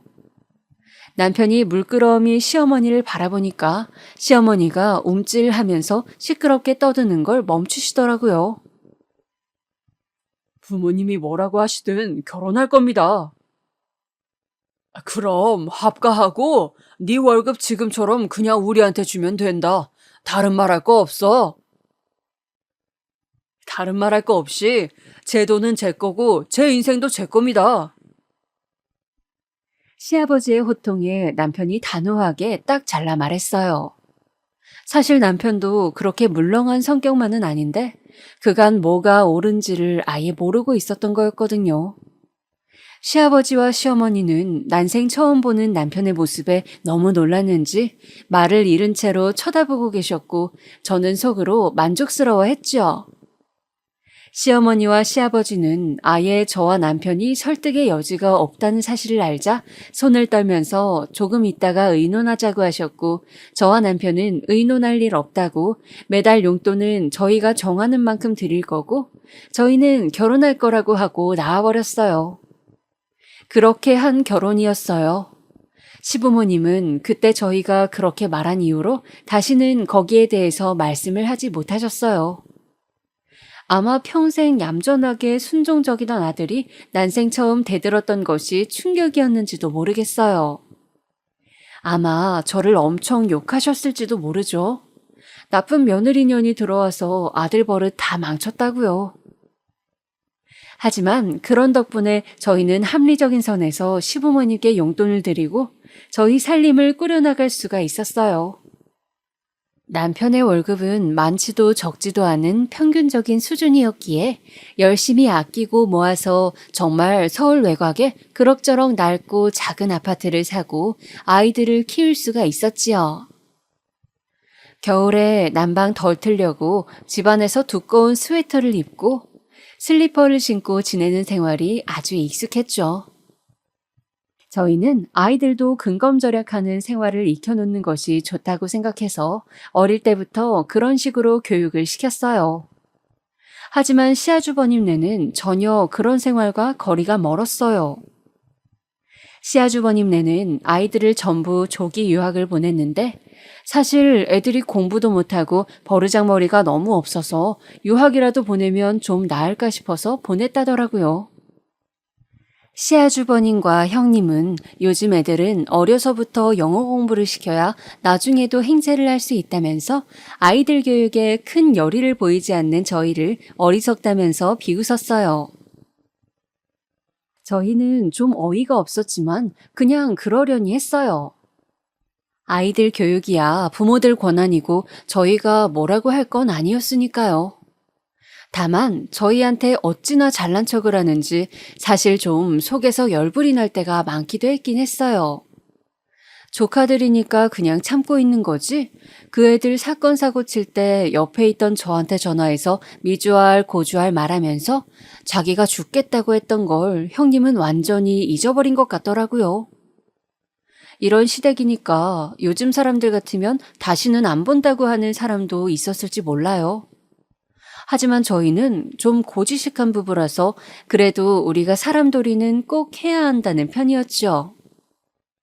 그래서 시부모님이나 시아주버님 부부에게 큰 소리 내지 않고 계속 우리가 할 수 있는 부분들을 하려고 노력했어요.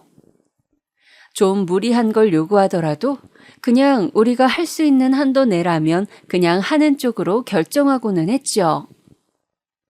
어차피 가족관계는 우리 마음대로 끊어낼 수 있는 것도 아니고 혈연관계니 저희가 할 도리는 해야 우리가 마음이 편하지 않겠어요? 나중에 우리가 할 말도 있고요. 하지만 아무리 생각해도 시부모님이나 시아주버님네는 남편이나 저를 완벽한 호구로 아는 것 같더라고요. 재산은 죄다 시아주버님네에 주면서도 계속 효도는 저희한테 요구하는 걸 보면 뻔했지요. 그러던 어느 날이었어요. 그날은 한 달에 한 번 시댁에 가서 식사를 함께 하는 날이어서 저희 부부가 가서 또 여러 가지 일을 봐드리고 있었죠. 저는 당연히 식사 준비를 거의 혼자 하고 있었고 남편은 여러 가지 보일러며 하수구며 손을 보고 있었어요. 그때 시아주버님네가 시댁으로 들어왔죠. 시아주버님네는 한 달에 한 번 규칙적으로 오는 것도 아니고 자기네 내킬 때나 자기네가 필요한 때만 오기 때문에 매달 마주치는 건 아니었어요.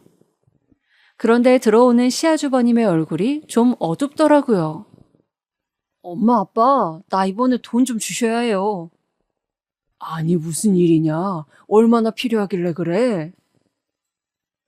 2억이요. 뭐? 2억? 네, 아빠 그 정도는 여유 있으시잖아요. 내가 무슨 돈이 있냐? 지난번에도 분명히 말했지 않느냐? 그때 준 5천이 우리 여윳돈 전부라고. 그럼 이거 주택담보로 대출 좀 받아서 줘요. 2억은 충분히 나올 거 아니야.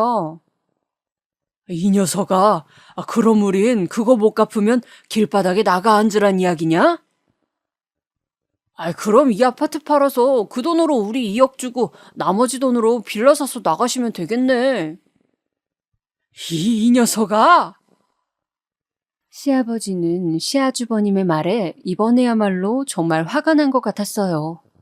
하지만 시어머니는 혹시라도 시아주버님이 혼이 날까 무서운지 안절부절 못하면서 두 사람 사이에서 어쩔 줄을 몰라 했지요. 그때 남편이 그 사이로 끼어들었어요. 형, 이 아파트 시세 몰라? 2억 형한테 주고 나면 부모님 빌라도 못 가셔. 그럼 전세나 월세라도 살면 되잖아. 나도 오죽급하면 이러겠냐? 아니, 여태까지 형이 가져간 게 대체 얼마인지 알아? 그 돈 다 어쩌고 이러는 거야. 야, 월급쟁이가 뭘 알아. 사업하는 사람은 가끔 돈이 묶이면 융통이 안 되어서 돈이 급하게 필요하기도 하고 그런 거야. 그럼 돈 풀리고 나선 갚았어야지. 대체 여태 가져가기만 하고서 이번에는 부모님 길바닥에 나앉게 하려고 그러는 거야? 도련님이 뭘 몰라서 그러는 거예요. 온실 속 화초로 사업 한번 안 해본 분은 몰라요. 사업이 얼마나 힘든지. 형님이 부드럽게 달래듯이 말하는데 오히려 그 말이 더 기분이 나쁘더라고요. 저는 입을 다물고 있었지만 슬슬 화가 치밀어 오르고 있었어요. 그때 시아버지가 이마를 짚고 있다가 이내 시아주버님에게 말했어요. 그만하고 이리 들어와라. 너하고 첫째 아가 너만 들어와라. 둘째 너희는 밖에 있어. 여보, 당신도 안방 들어와요. 그리고 네 사람만 함께 안방으로 사라지시더군요. 너무 어이가 없어서 코웃음이 나왔어요. 왜냐하면 여태까지 항상 돈을 주시기 전에 저런 식으로 넷이서만 이야기를 쑥덕거리고는 했거든요. 이번에도 또 돈을 주기는 하겠더라고요. 그런데 이번에는 정말 금액도 크고 자칫하면 시댁 부모님이 있을 집조차 잃을 수 있겠다는 생각이 들었어요. 나 이번에 일 잘못되어서 시부모님 거리에 나 앉아도 안 모셔, 알지? 저는 시댁 거실에 선 채로 남편을 흘끗 쳐다봤어요. 그랬더니 남편도 고개를 끄덕이더군요. 당연하지. 나부터도 안 모셔. 미쳤어? 시아주버님 내가 모시라고 해. 아주 작당들을 하셨어. 좋겠어, 아주. 저는 짜증이 나서 남편하고 먼저 식탁에 앉아서 밥을 먹어버렸어요. 제가 애써 해놓은 음식들이 다 식어가고 있더라고요. 한참 후에 안방에서 나온 시부모님과 시아주버님네의 표정은 상반되었어요. 시부모님의 표정은 결코 밝다고 하지 못할 표정이더군요. 아마 이번에도 돈을 주면 절대 받지 못하고 자칫하면 진짜 거리로 나앉을 수도 있다는 사실을 깨달아서였겠죠. 그리고 시아주버님네는 이번에도 성공했다는 듯 아주 해맑고 기뻐 보였어요. 식사들 하세요. 다 차려놨으니까요. 어머, 고마워, 동서. 아유, 내가 이래서 시댁 오는 걸 좋아해. 시댁 오는 거 좋아하는 며느리 요즘 참 드물어요, 어머님. 근데 전 좋더라고요. 어머님하고 동서가 워낙 잘해줘서요. 형님이 입에 발린 소리로 칭찬을 떠들어댔어요. 시어머니는 평소라면 거기에 넘어가서 해볼래 했을 텐데 이번에는 좀 표정이 안 좋은 채로 고개만 끄덕이시더군요. 저희 부부는 자리에서 일어서서 식탁에 자리를 내드렸어요. 어머, 이렇게 찌개를 먼저 먹어놓고 그냥 일어서면 어떻게 해? 좀 데워오고 반찬도 좀 새로 꺼내고. 형님이 하세요. 제 차가운 말에 형님이 놀란 듯 눈을 크게 뜨더라고요. 저는 좀 짜증이 났어요. 아니, 참는 것도 한도가 있지. 당장 눈앞에서 시부모님의 재산 중 2억을 가져가는 꼴을 보고서 더 이상 참기가 힘들더라고요. 사실 시부모님이 돌아가시면 저희가 받을 유산이기도 하잖아요. 뭐 아직 정중하신데 유산 타령을 할 생각은 아니지만 이미 시아주버님네가 가져간 것만 해도 시댁 재산의 70% 이상은 되는 것 같았거든요. 대체 우리 남편은 뭔가 싶었던 거였죠. 아이, 너 그게 손윗동서한테 무슨 말버릇이니? 시키는 대로 빨리 반찬하고 국찌개 데워와라. 시어머니가 눈살을 찌푸리며 말했어요. 아, 그 지경이 되어도 맏며느리가 예쁘긴 하셨는 모양이에요. 저는 대답하지 않고 그냥 돌아서서 집에 가려고 거실로 나왔어요. 얘, 너 어디 가니? 우리 먹고 난 다음에 설거지랑 뒷정리를 하고 가야지. 저희 이만 가보겠습니다. 그 말에는 남편이 자르고 들어오면서 인사를 해버렸어요. 시아버지와 시어머니, 시아주버님 네 명이 어처구니 없다는 얼굴로 저희를 쳐다보고 있는데 뒤도 안 돌아보고 나와버렸지요. 이번에는 정말 선을 넘었고 이제는 더 참을 필요도 없다는 생각이 들었어요. 우리 부부는 차에 탄 채로 어이가 없어서 한숨을 쉬었어요. 시아주버님네의 행동 패턴은 너무 일정했지요. 시부모님한테 와서 사업이 힘들다면서 난리를 치고 그 다음에 돈을 가져간 다음 갚지 않은 채로 몇 달에서 몇 년 호의호식하다가 돌아와서 다시 또 사업이 어렵다면서 난리를 치는 패턴이요. 집에 가니까 시어머니한테 전화가 오고 형님한테도 전화가 왔지만 아예 안 받았어요. 난생 처음 저와 남편이 동시에 반항 아닌 반항을 한 거였으니 어처구니도 없었겠죠. 저는 그렇다 치고 이번에는 숙이고 들어갈 마음 같은 것도 없었기 때문에 당연히 그냥 무시를 했어요. 그래도 며칠이 지난 뒤에 처음으로 시어머니의 전화를 받았을 때 시어머니가 전화에 대고 소리를 지르셔서 저는 말로 좋게 설명을 해보려고 애썼어요. 어머님, 제가 화가 나겠어요, 안 나겠어요? 시아주버님네는 부모님한테 의무는 전혀 안 하면서 자기네가 하고 싶은 것만 하잖아요. 아, 그게 너희가 무슨 상관이냐? 내가 괜찮다는데. 어머님, 그만큼을 저희가 더 해야 하잖아요. 당연히 상관이 있죠. 아, 그게 그리도 억울하던? 아, 대체 가정교육을 어떻게 받아먹었길래 이 모양이야? 여태 너가 다른 건 다 못나고 잘못해도 시부모한테 순종적인 거 하나는 괜찮다고 여겼는데. 가정교육이요? 아, 가정교육 운운하시는데 화가 확 나더라고요. 저는 그래서 시어머니가 큰 소리를 떠드는 걸 얼마 더 듣다가 그냥 전화를 끊어버렸어요. 또 전화벨이 요란하게 울렸지만 또 무시를 했어요. 남편한테 이야기를 들어보니 남편한테는 시아버지가 그렇게 전화를 해서 난리를 쳤다고 하시더라고요. 저하고는 달리 남편은 이야기를 다 듣고 끝에만 저는 이제 더 그렇게 안 합니다를 반복하면서 튕겨냈대요. 하여간 남편도 고집불통이라 한번 어긋나면 끝까지 어긋나는 성격이었지요. 한동안 시부모님의 연락이 오는 걸 무시하고 살았더니 몇 달 뒤에는 좀 뜸해지더군요. 나중에 문자가 왔는데 이제는 훨씬 차분해진 톤이었어요. 이제 다 용서할 테니 연락이라도 한번 다오. 내가 자식들을 못 보고 살아야겠니? 용서는 무슨 용서? 여전히 똑같으시다는 게 느껴져서 저는 좀 웃어버렸지요.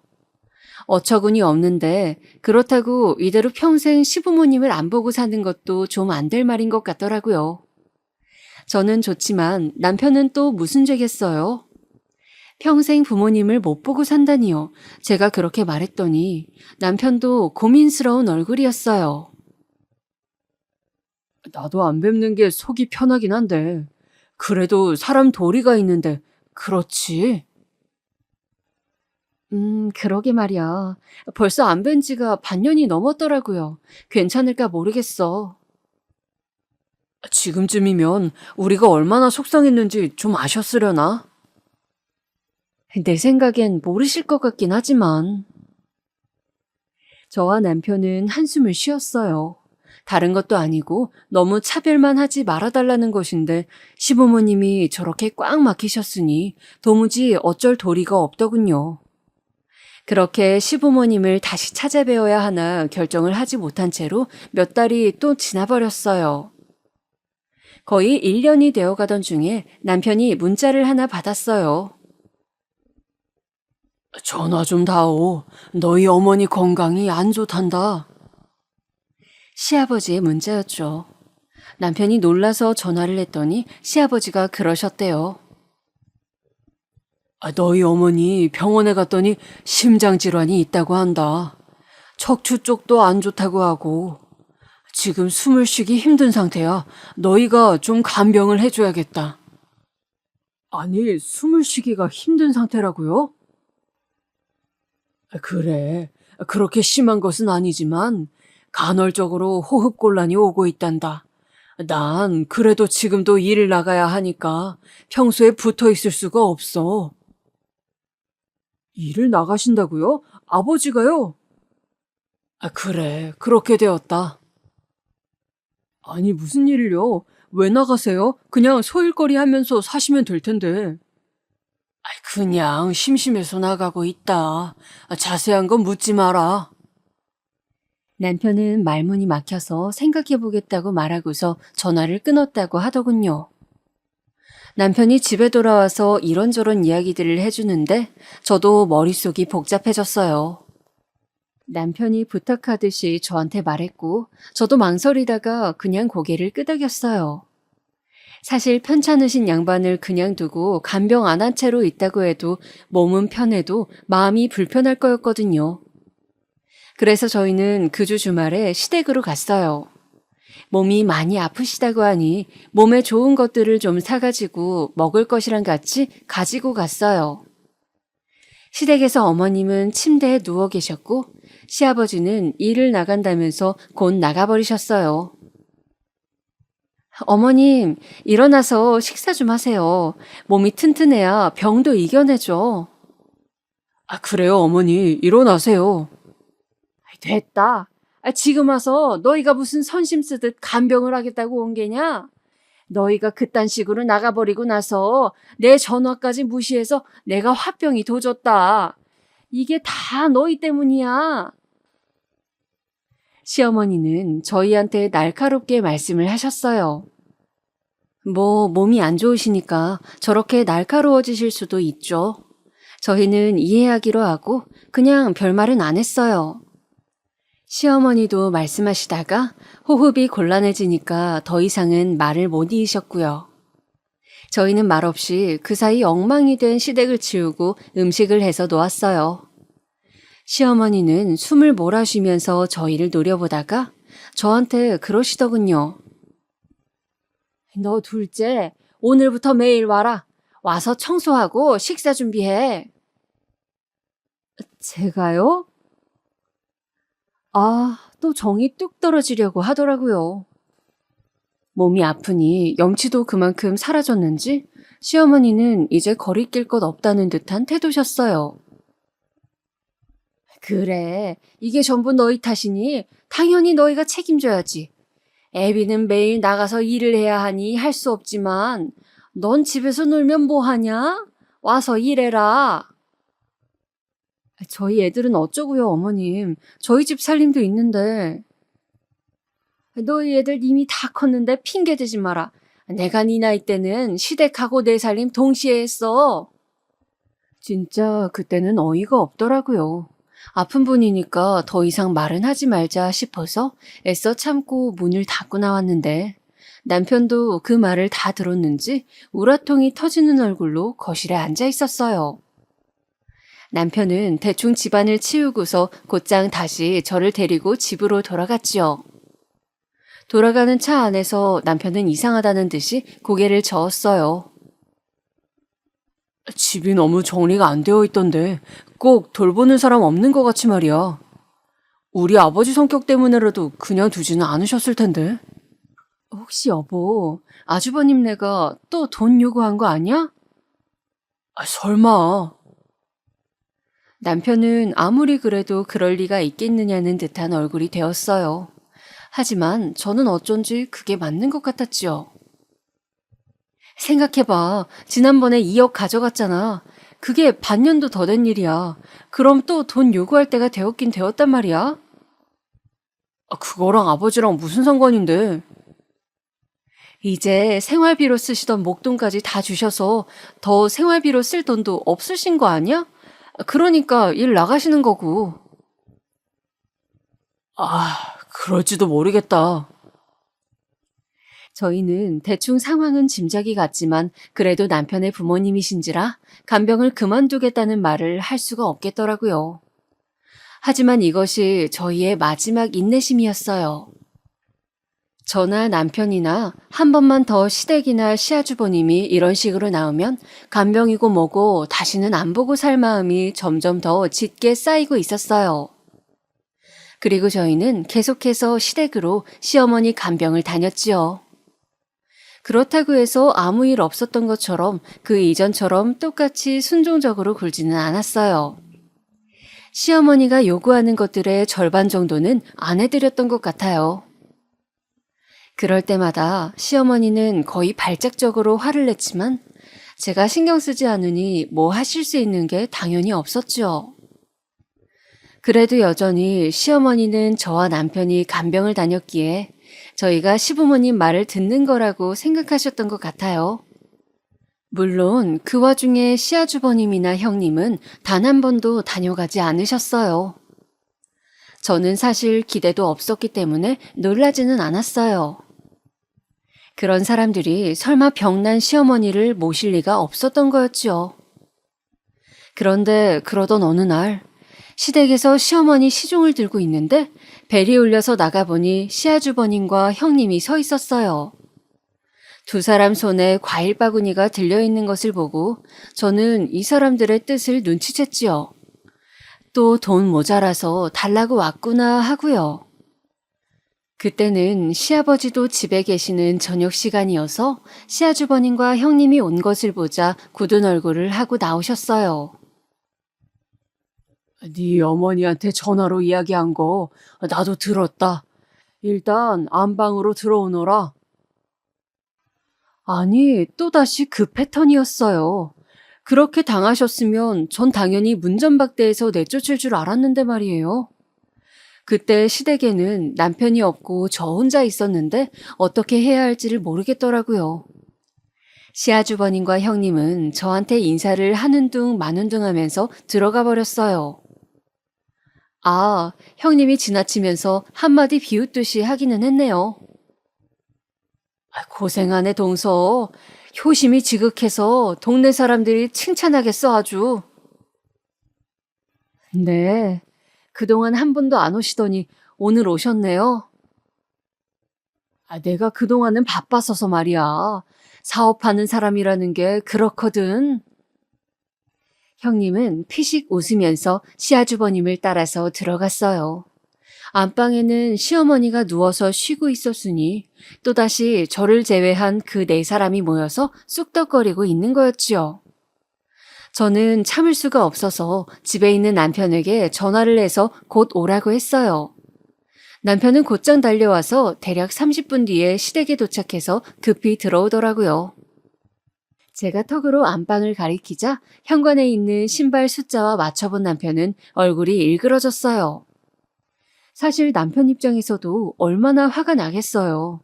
마누라 입장 생각해서 열심히 비위 맞춰서 어머니 간병까지 책임지고 있는데 이제 정말 마지막 남은 집까지 털어서 형한테 죄다 주려고 하니 말이에요. 바로 그때 안방문이 열리고 시부모님과 시아주버님 내외가 나왔어요. 시아주버님 내는 허리를 굽실굽실하면서 연신 인사를 하더라고요. 내가 정말 가진 거 다 털어서 널 주는 거다. 우리 사는 집까지 말이야. 그때 형님이 비웃음을 걸친 채로 저를 쳐다보더라고요. 하지만 아버님, 걱정 안 하셔도 되잖아요. 효심 깊은 둘째 아들하고 며느리가 있으신데 말이에요.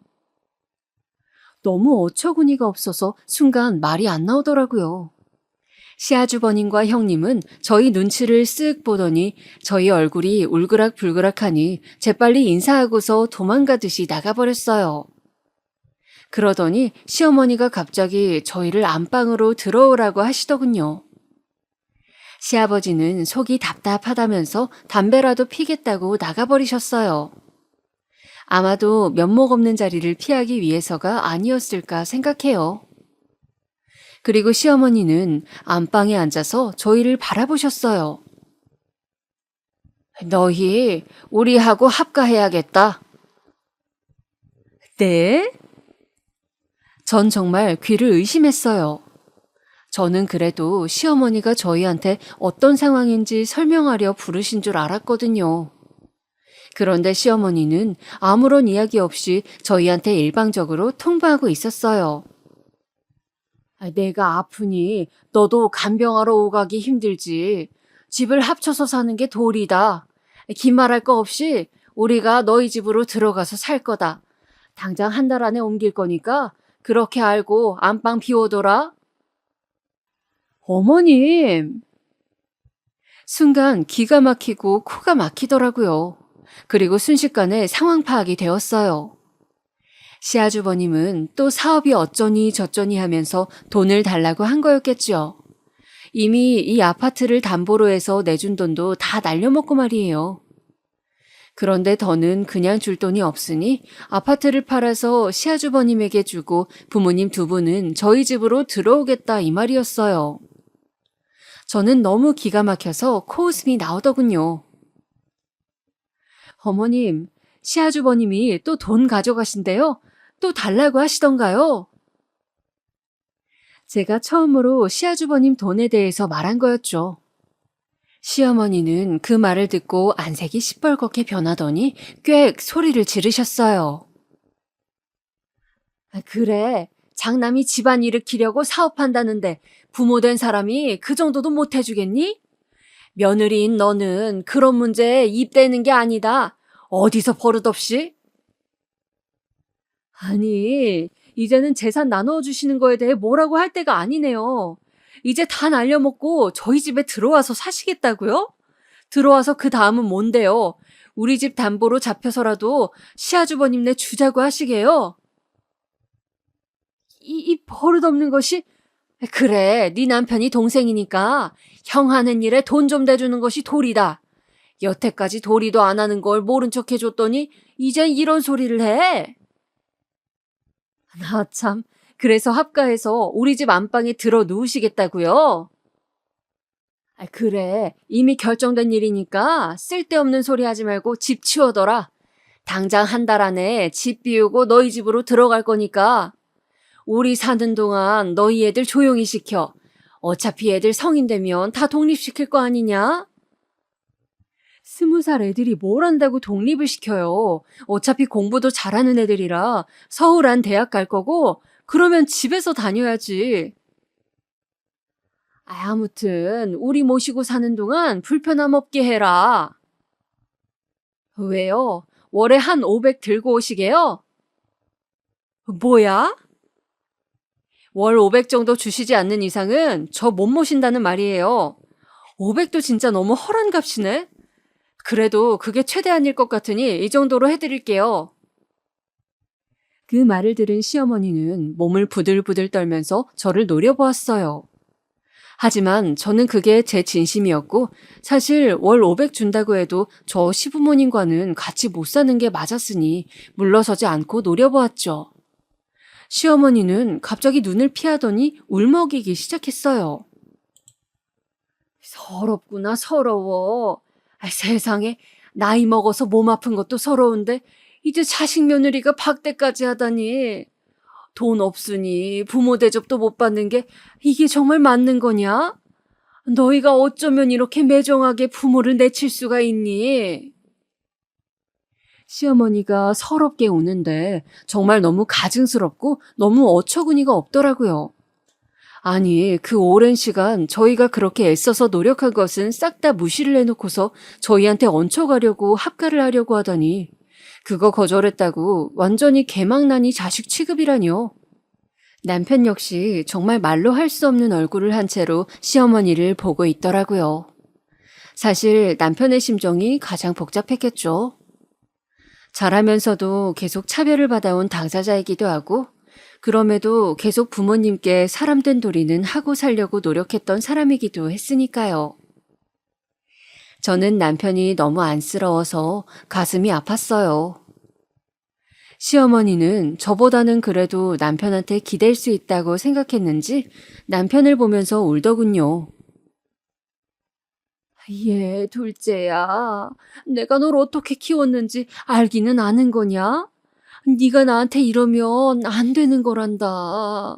내가 널 어떻게 키웠는데 정말 내 이 두 손으로 네 기저귀 갈고 너 밥해 먹이면서 키웠는데 이 어미가 늙었다고 이렇게. 합가 원하신다고요? 그래서? 그래, 자식이 부모를 모시고 사는 게 뭐가 문제냐? 당연히 해야 할 일 아니었니? 왜 형이 안 모시고요? 꼭 장남이 부모를 모셔야 한다는 법이 어디 있니?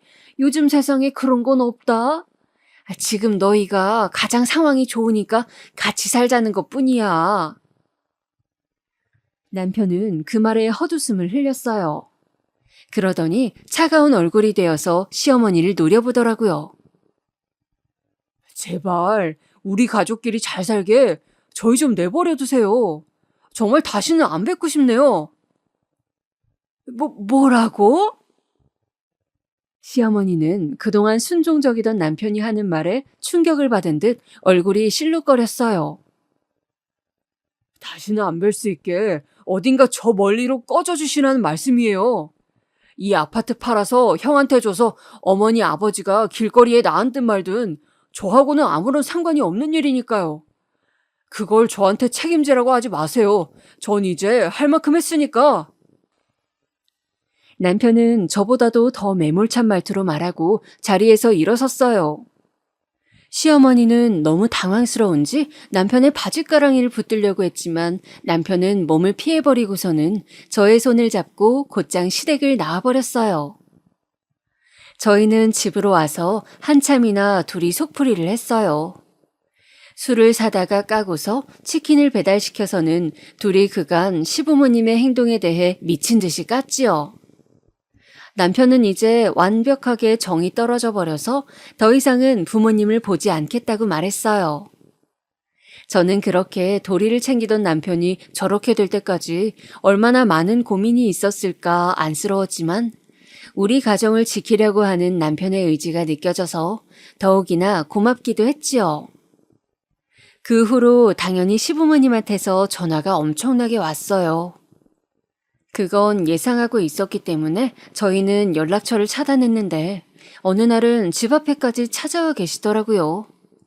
저희는 얼굴을 보고도 들어오지 마시라고 들어오면 주거침입죄로 경찰을 부르겠다고 경고했고 저희의 태도가 완강한 것을 보고 시아버지와 시어머니는 충격을 다시 받고 돌아가셨어요.